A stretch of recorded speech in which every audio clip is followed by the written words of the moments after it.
हैं पहलगाम की ओर। पहलगाम हमले के बाद आतंकवाद के खिलाफ सरकार फुल एक्शन में दिखाई दे रही है और किस तरह का एक्शन हो रहा है इसको लेकर हमारे खास सहयोगी भी हमारे साथ जुड़ गए हैं। दिल्ली से शिवम शर्मा मेरे साथ है, श्रीनगर से यावर भट्ट। आप दोनों का स्वागत है इस खास पेशकश में। और सबसे पहले मैं दिल्ली जाना चाहती हूँ। शिवम, यहाँ पे लगातार बैठकों का दौर जारी है। अमित शाह भी यहाँ पर बैठक ले रहे हैं, बाकी फॉरेन मिनिस्ट्री की भी हमने बैठक देखी है। सीएस की बैठक में से बहुत बड़े बड़े फैसले आए हैं। फिलहाल किस तरह का एक्शन है? कल रात ऑल पार्टी मीटिंग भी जो खत्म हुई है उसमें भी सरकार को पूर्ण सपोर्ट मिला है पार्टियों की तरफ से। फिलहाल क्या हलचल है, किस तरह के कदम उठाए जा रहे हैं?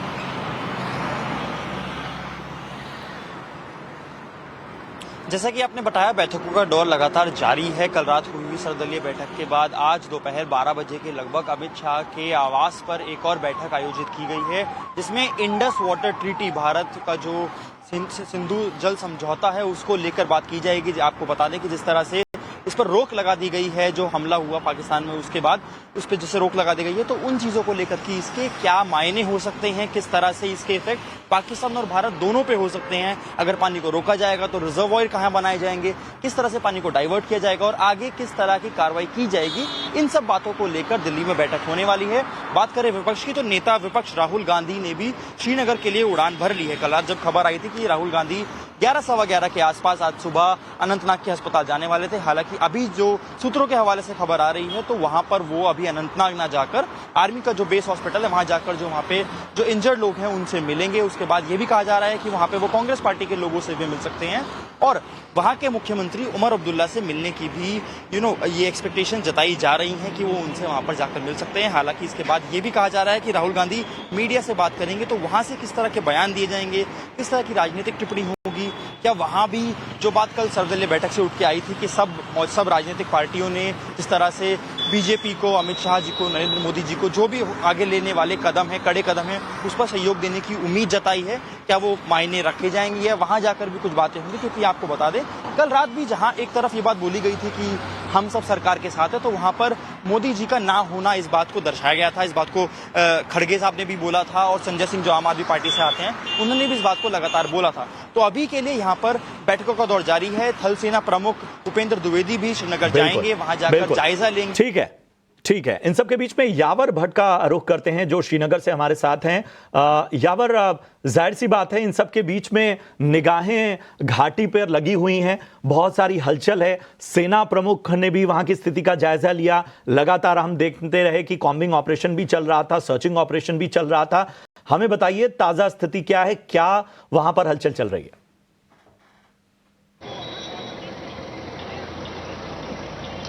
देखिए, बिल्कुल पिछले 3 दिन से जो है कश्मीर घाटी में काफ़ी उथल पुथल देखने को मिल रही है। अगर हम बॉर्डर्स की बात करें तो पाकिस्तान की तरफ से कई एक जगहों पर सीज फायर वायलेशन भी की गई। हालांकि इंडियन आर्मी की तरफ से भी एफिशिएंट रिटेलिएशन हुआ। जो ताज़ा जानकारी मिल रही है कि देर शाम गए जो है स्मॉल आर्टिलरी या स्मॉल आर्म्स जिसको कहते हैं उनका प्रयोग किया गया और इस तरीके से जो है पाकिस्तान ने सीज फायर वायलेशन का एक बार फिर से उल्लंघन किया गया। घाटी की पॉलिटिकल सियासी हलचल की अगर हम बात करें तो लोकसभा में विपक्ष के नेता राहुल गांधी 11:15 पर श्रीनगर आएंगे और यहां से सीधे वो सोनवार चले जाएंगे जहां आर्मी का बेस हॉस्पिटल है, वहां पर वो इंजर्ड से मिलेंगे और उसके बाद जो कांग्रेस सूत्रों से बात मालूम पड़ी है कि वो सीधे हरि निवास जाएंगे जो कि गुप्का रोड पे है और वहां पर कांग्रेस की डेलीगेशन से उनकी जो है मुलाकात होगी और नई दिल्ली जाने से पहले वो श्रीनगर में मीडिया से भी इंटरेक्शन कर सकते हैं। इस बीच जो है घाटी के मुख्यमंत्री उमर अब्दुल्ला से भी उनकी मुलाकात हो सकती है और घाटी के एलजी से भी उनकी मुलाकात हो सकती है, लेकिन इन सब चीज़ों की जानकारी जो है अभी साफ नहीं हो पाई है। इस बीच अगर हम देखें कि जिस तरीके से जो 2 ब्लास्ट हुए 2 मिलिटेंट्स के घर में, हालांकि आर्मी का कहना है कि सर्च ऑपरेशन वहां पे चल रहा था और ये एक्सप्लोजिव पहले ही वहां पे थे जिसके चलते जो है ये वेंट ऑफ हुए और उसमें जो है ये 2 घर जो है पार्शली डैमेज हुए। तो कहीं ना कहीं पर जिस तरीके से लगातार तलाशी अभियान चलाया जा रहा है, मुख्तलिफ इलाकों में। बांडीपुरा की भी अगर हम बात करें तो वहाँ पर एक मिलिटेंट जो है वो मारा गया है और उसके चलते जो है 2 जम्मू कश्मीर के पुलिस के जवान जो है वो उसमें घायल है। हालांकि घायलों की स्थिति जो है वो खतरे से बाहर बताई जा रही है। तो एक तरीके से जहां पर इस वक्त जो है सारी नजरें राहुल गांधी के इस विजिट पे रहेगी कि जम्मू कश्मीर से देश के लिए वो क्या पैगाम भेजेंगे, और उसी के चलते जो है जो दूसरी तरीके से जम्मू कश्मीर में 3 जगहों पर इस वक्त बड़े ऑपरेशन चलाए जा रहे हैं। एक तो बाइसरन मीडो वैली जहां पर ये घटना घटी, और दूसरा उधमपुर में जहां पर कल सेना का एक जवान जो है वो शहीद हुआ, और एक और ऑपरेशन जो के उत्तरी कश्मीर के बांडीपुरा में चल रहा है जहां पर एक मिलिटेंट को मारा गया है, 2 जम्मू कश्मीर पुलिस के जवान जो है घायल हुए हैं। इसी बीच अगर हम घाटी की बात करें तो कल शाम को जो है मुख्यमंत्री उमर अब्दुल्ला की तरफ से एक ऑल पार्टी मीटिंग बुलाई गई, जिसमें जो स्टेप्स सेंट्रल गवर्नमेंट ने लिए पाकिस्तान के खिलाफ 5 पॉइंटेड फार्मूला, उसका जो है समर्थन किया गया। और उसी बीच जो अनोनिमस एक रेजोल्यूशन पास किया गया कि जो ये हमला हुआ उसकी हर एक जो पॉलिटिकल पार्टी हो, फिर चाहे वो नेशनल हो या रीजनल हो, उन्होंने जो है इसका विरोध किया, उन्होंने जो है इसका कंडेमिनेशन किया। सिंगल वॉइस में इस वक्त जम्मू कश्मीर, दिल्ली से लेकर जम्मू कश्मीर की सारी पार्टियां जुड़ी है, क्योंकि एक ही लक्ष्य इस वक्त सब पार्टीज के पास है, वो ये है कि जिन्होंने भी ये कायराना हरकत की है उन्हें मुंह तोड़ जवाब दिया जाए। जी बिल्कुल। यावर, आपसे ये भी जानना चाहेंगे, जो सर्च ऑपरेशन चल रहा है और जिस मिलिटेंट की आप बात कर रहे हैं, क्या ये वही आतंकवादी है जो इसमें शामिल था, या वो सर्च ऑपरेशंस के दौरान हमें एक और मिलिटेंट मिला है?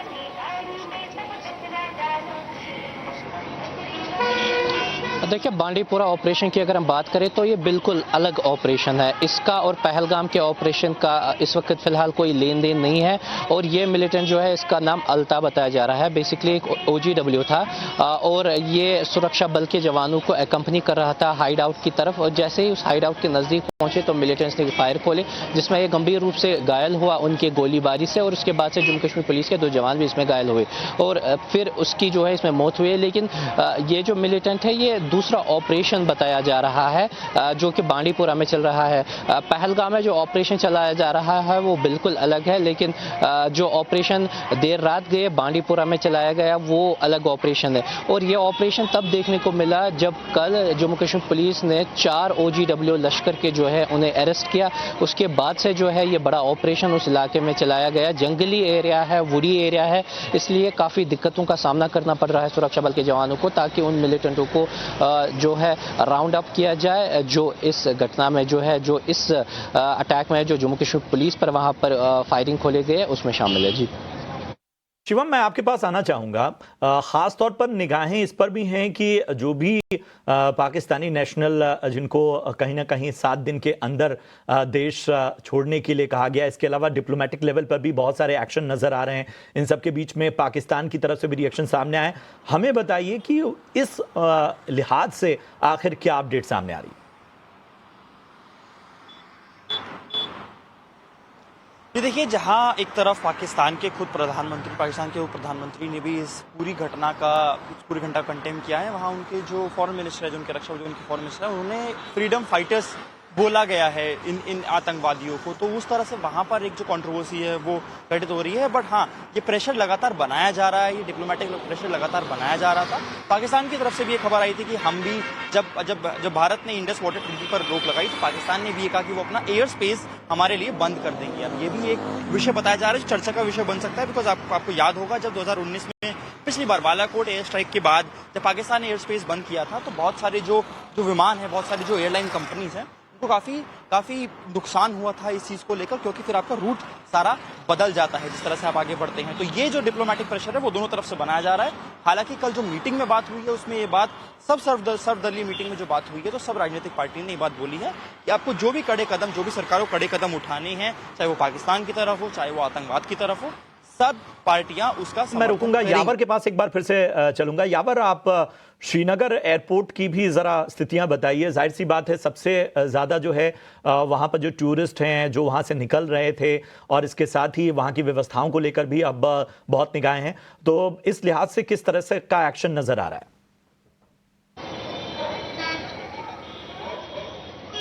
देखिए बिल्कुल, अगर हम श्रीनगर एयरपोर्ट की बात करें, महाराज आपको दिखाएंगे कि लंबी कतारें जो है गाड़ियों की लगी हुई है, क्योंकि लगातार जिस तरीके से 3 दिन से हमने लगातार देखा कि जो टूरिस्ट यहाँ पर है काफ़ी खौफ में है और वो यहाँ से जल्द निकलना चाहते हैं। और ऐसे ही जो लंबी कतारें गाड़ियों की है वो हमने कल भी देखी, वो हमने जिस दिन हमला हुआ उसके शाम से भी देखी।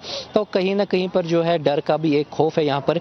टूरिज्म प्लेस की अगर हम बात करें, जो लोग यहाँ पर टूरिस्ट से वाबस्ता है उनका कहना है कि 90% कैंसिलेशन जो है इस साल में हुई है, यानी टूरिज्म विभाग जो है वो पूरी तरीके से ठप हुआ इस हमले के बाद। लेकिन हर एक प्रयास सरकार की तरफ से किया जा रहा है कि इसको रिवाइव किया जाए। हालांकि प्रधानमंत्री, गृह मंत्री, जम्मू कश्मीर के मुख्यमंत्री और उप राज्यपाल, उनकी तरफ से लगातार यही कोशिश है, यही संदेश दिया जा रहा है कि कैंसिलेशंस ना हो, पूरी सुरक्षा दी जाएगी। और यहाँ के लोगों की भी एक मैसेज चली गई है। जिस तरीके से इस हमले के बाद यहाँ के स्थानीय लोगों ने प्रोटेस्ट किए, सड़कों पे आए और पूरे एक दिन का हड़ताल किया, स्कूल बंद रहे, यूनिवर्सिटीज़ के एग्जामिनेशन कैंसिल हुए, सड़कों से ट्रांसपोर्ट गायब था। तो वो भी एक कहीं ना कहीं पर जो है एक मैसेज थी पूरे देश के लिए कि हम आपके साथ इस दुख में खड़े हैं। लेकिन जिस तरीके से कैंसिलेशन हो रही है तो बड़ा एक सेटबैक जो है वो टूरिज्म के लिए है, क्योंकि टूरिज्म इस साल जो है काफ़ी बढ़ने की आशंका थी। जैसे कि उपराज्यपाल का भी कहना है,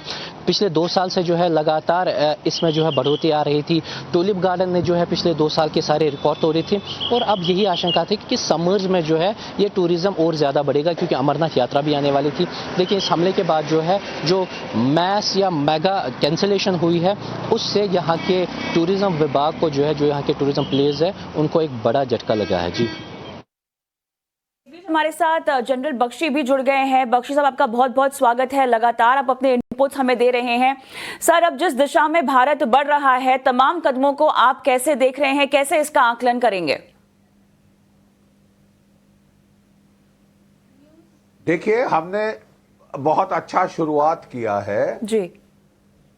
हमने जो पाकिस्तान के इकोनॉमिक कॉस्ट एंड कॉन्सिक्वेंसेस हैं, इंडस ट्रीटी को एब्रोगेट करके बड़ा धक्का लगाया है और पाकिस्तान इसे एक एक्ट ऑफ वॉर कह रहा है। मैं कहना चाहता हूं कि जब ये अनप्रेसिडेंटेड स्टेप है, 65 की जंग के दौरान, 71 की जंग के दौरान, कारगिल की जंग के दौरान, ये तमाम जंगों के दौरान किसी ने जो है इस ट्रीटी को एब्रोगेट नहीं किया, टच नहीं किया। बड़ा सैक्रोसेंट माना जाता था इसको।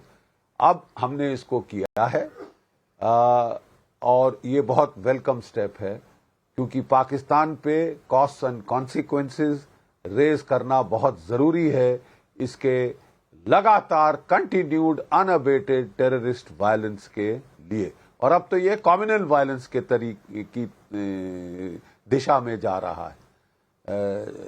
जनरल आसिम मुनीर ने सिविलाइजेशनल वॉर डिक्लेयर की है, लेकिन इस ट्रीटी का एब्रोगेशन, उसकी जो इम्प्लीमेंटेशन है, यानी stopping the flow of water down stream from the reverse going out from India, Indus और अपनी जो 5 ट्रिब्यूटरीज हैं, दैट विल टेक टाइम। वो वक्त लेगा, क्योंकि आपको वो डैम्स, वो पॉन्डेज वगैरह बनाना पड़ेगा। यहाँ ऑलरेडी पाकिस्तान में काफी वाटर स्ट्रेस है। सिंध और पंजाब के बीच लड़ाइयां चल रही हैं पाकिस्तान में कि ये जो है वो उसको पानी उसका वो कह रहे हैं पंजाब छीन रहा है। तो इस टाइप की चीजें एग्रेवेट होंगी। पाकिस्तान एग्रीकल्चर डिपेंडेंट नेशन है, इसमें तबाही हो सकती है। बट लाइक आई सेड, वक्त लगेगा।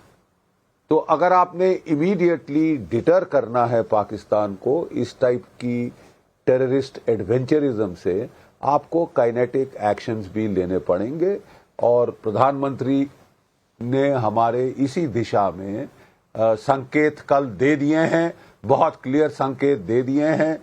और पाकिस्तान में जो दर्जे हरारत है वो बढ़ गई है। आसिम मुनीर साहब कजाकिस्तान गए थे, भागे वापस आए हैं। और अगर उनके सर दर्द हो रहा है, ब्लड प्रेशर हो रहा है, तो होना भी चाहिए। उन्होंने ये सब तमाशा शुरू किया अपनी वो बेहुदा स्पीच से, threatening civilisational war with India. और अब पाकिस्तान मिलिट्री प्रिकॉशंस ले रहा है। उसने कराची से अपने बहुत सारे एयरफोर्स के एसेट्स स्कर्दू की तरफ, जम्मू कश्मीर की तरफ बढ़ाए हैं और उसके एयर डिफेंस, उसकी कॉम्बैट एयर पेट्रोल्स चालू हो गए हैं। पसीने तो छूट रहे हैं, लेकिन we will have to do more, we will have to do more. General Bakshi, एक बहुत ही अहम सवाल के साथ मैं आना चाहता हूं। एक चीज जिसको आप बार बार हाईलाइट करते भी रहे हैं, बार बार आपने इसको क्रिटिकली देखा भी है। एक तो इस वक्त दो चीजें देखनी होंगी। पहला ये कि हमारी जो आर्मी है वो उस पर किस तरह का प्रेशर है और उसका मनोबल इस वक्त किस दिशा में जाना चाहिए। दूसरा कि हमें अभी सुधार की क्या आवश्यकता है। ऐसी घटनाएं हमें कहीं ना कहीं अपनी तैयारी को और दुरुस्त करने का, एक आकलन करने का भी मौका दे रहे हैं। और मैं लगातार आपको कई मंच पर सुन भी रहा हूं जहां पर आप कह रहे हैं कि कई जो बटालियन थी उनको एक से ज्यादा सेक्टर्स की जिम्मेदारी दी गई थी और वो प्रेशर एक बहुत बड़ा प्रेशर है। इन सब चीजों को भी क्रिटिकली देखना होगा। नहीं, बिल्कुल देखना होगा। देखिए, मैं फिर दोहराता हूं कि काउंटर टेररिस्ट ऑपरेशंस में, खासकर पहाड़ों में, जंगलों में मैन पावर की बहुत जरूरत होती है। जितनी मर्जी टेक्नोलॉजी आप लगा लें, ड्रोन लगा लें, you cannot compensate for man power, absence of man power. Bharat को मैन पावर की क्या कमी? 1.4 अरब हमारी पॉपुलेशन है और 50% 26 वर्ष की आयु के नीचे हैं। ठीक है, तो मैं आपको कहना चाहता हूं कि कोविड के दौरान हमारी 3 साल जो फौज में भर्ती थी वो बंद कर दी गई, जिसके मैं फिर कहता हूं कि हर लाख 60,000 लड़के रिटायर होते हैं। 60 तियां 1,80,000 से आपने फौज काट दी है।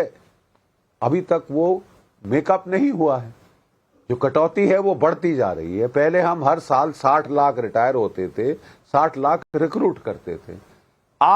अब आप तकरीबन 45 और 48 हजार के बीच में रिक्रूट कर रहे हैं, यानी हर साल आप कटौती को बढ़ाते जा रहे हैं। ये डेंजरस है, ये खतरनाक है। इसकी वजह से, इसके चलते जो आपकी सीआई ग्रिड थी रजौरी में, पुंछ में, वो डाइल्यूट हो गई, वो डिसरप्ट हो गई। रियासी में, कठुआ में यूनिफॉर्म फोर्स हटाया आपने, वहां भेज दिया लद्दाख। अब मुझे बड़ी खुशी हुई है सुनकर कि एक नई डिवीजन रेज की जा रही है। Please speed that up, please speed that up. आप अफोर्ड नहीं कर सकते अपने गैप्स क्रिएट करने में। जैसे मैं फिर कहता हूं कि 370 को हटाकर और 35A को हटाकर हमारी सरकार ने बहुत बड़ा काम किया, which had to be done 50 साल पहले हो जाना चाहिए था।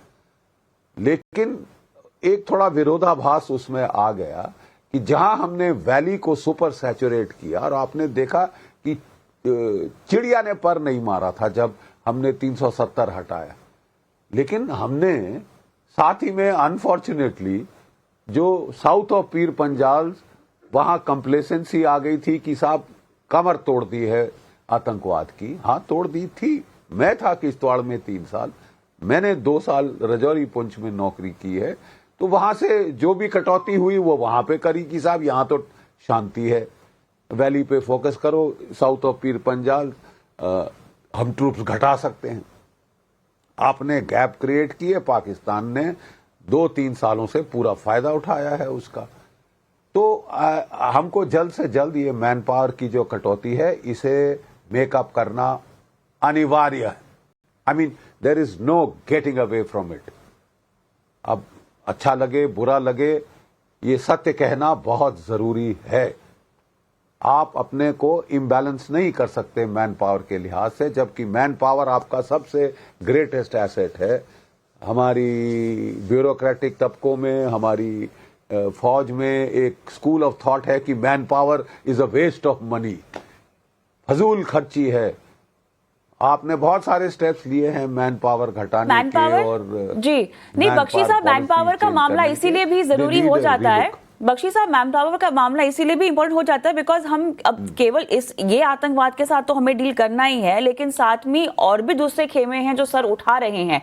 दिक्कतें भारत के लिए कम नहीं है, हम देख रहे हैं बांग्लादेश अब एक नया सरदर्द हमारे लिए खड़ा हो गया। वैसे में ये तो एक बहुत बड़ा वेकअप कॉल है, ये बहुत बड़ा वेकअप कॉल है हमारे लिए। क्या हम इतने सारे एनिमी से डील करने के लिए तैयार हैं? आप पहले टू फ्रंट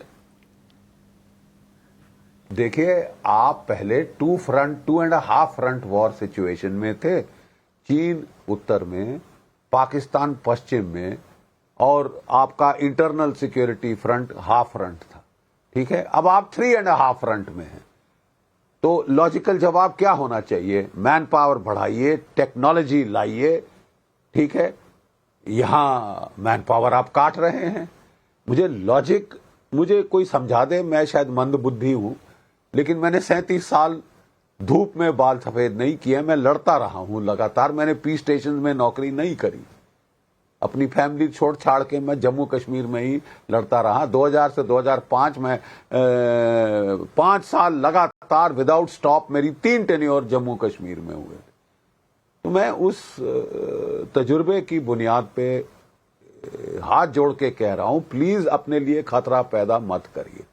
मैन पावर की आपके पास कोई कमी नहीं है, आपको तो बख्शी साहब, मेरे पास समय कम है, एक आखिरी सवाल के साथ आपके पास आना चाहता हूं। उसका जवाब ये नहीं कि आप मैन पावर काट दें। बख्शी साहब, एक आखिरी सवाल के साथ आपके पास आना चाहता हूं, समय कम है। अपने तजुर्बे से बताइए कि अभी भी जम्मू कश्मीर के सबसे संवेदनशील इलाके कौन से हैं जहां पर ज्यादा सतर्कता बरतनी चाहिए?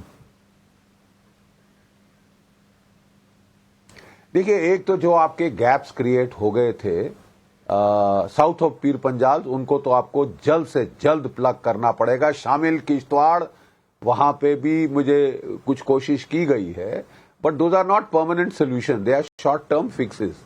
ठीक है, शॉर्ट टर्म फिक्सेस से नहीं, you will have to work on a permanent basis. Number 1, देखिए, हर साल अमरनाथ यात्रा होती है। मेरे काल में हम कोई 2-3 महीने अमरनाथ यात्रा के पहले जो 2 माउंटिंग बेसिस हैं, पहलगाम और द्रास, इनको थरली कोम्ब किया करते थे ताकि वहां पे शांति आ जाए। ठीक है, हमारे जो आर्मी, पैरामिलिट्री, पुलिस, दिलबाग साहब के टाइम में बहुत अच्छा कोऑर्डिनेशन था आपस में। अब हमने कोई नए पुलिस में हम देख रहे हैं लोन वुल्फ कि मैं सब कर लूंगा, मुझे ना फौज की जरूरत ना सीपीओ की जरूरत, मैं कर लूंगा सारा। ये रवैया गलत है। We need a team player there. Dilbagh sahab को अगर हम वापस लाएं तो we will do ourselves a favour. ठीक है, और ये जो इलाके हैं जहां अमरनाथ यात्रा होनी है, if you don't want more problems, आपको सैनिटाइज करना पड़ेगा, आपको फोर्स लेवल बढ़ाना पड़ेगा। Not only army, paramilitary forces से भर दीजिए ये इलाका। आपके पास कमी क्या है मैन पावर की? ठीक है, नंबर 1। नंबर 2, टेक्नोलॉजी में भी आपके गैप्स आ रहे हैं। अगर आपको एकदम पाकिस्तान को पनिश करना है एट शॉर्ट नोटिस, तो फिर आपकी एयरफोर्स में ज्यादा रफाल आने चाहिए, आपकी एयरफोर्स में 5th जनरेशन फाइटर्स आने चाहिए, आपकी आर्टिलरी। मुझे बड़ी खुशी है कि हमारी डीआरडीओ और कल्याणी फोर्ज और टाटा एडवांस सिस्टम्स ने एटैक्स जैसी बेहतरीन मीडियम गन बनाई है, लेकिन हमने केवल उसमें 310 लिए हैं, हमें चाहिए थे 1310। तो आपको थोड़ा खर्चा बढ़ाना पड़ेगा डिफेंस के ऊपर। आगे बढ़ना होगा, प्रहार ऐसा होना चाहिए कि याद रखे दुनिया। शुक्रिया करेंगे मेजर जनरल बख्शी, बहुत अच्छा लगा आपसे चर्चा करते हुए, और सबसे अच्छी बात कि बेबाकी से आपने तमाम बातें की और इसके साथ ही आपने बताया कि सुधार की आवश्यकता क्या है। आपकी रिकमेंडेशन मेरे ख्याल से बहुत मायने रखती हैं। शुक्रिया सर, अपना कीमती समय आपने हमें दिया और इस चर्चा में आप शामिल हुए। चलिए, इसी के साथ यहाँ रुकेंगे एक छोटे से ब्रेक के लिए, और बहुत ज़रूरी थी ये चर्चा। बाजार पर भी हम चर्चा जारी रखेंगे, लेकिन ये जी सर, चलिए तो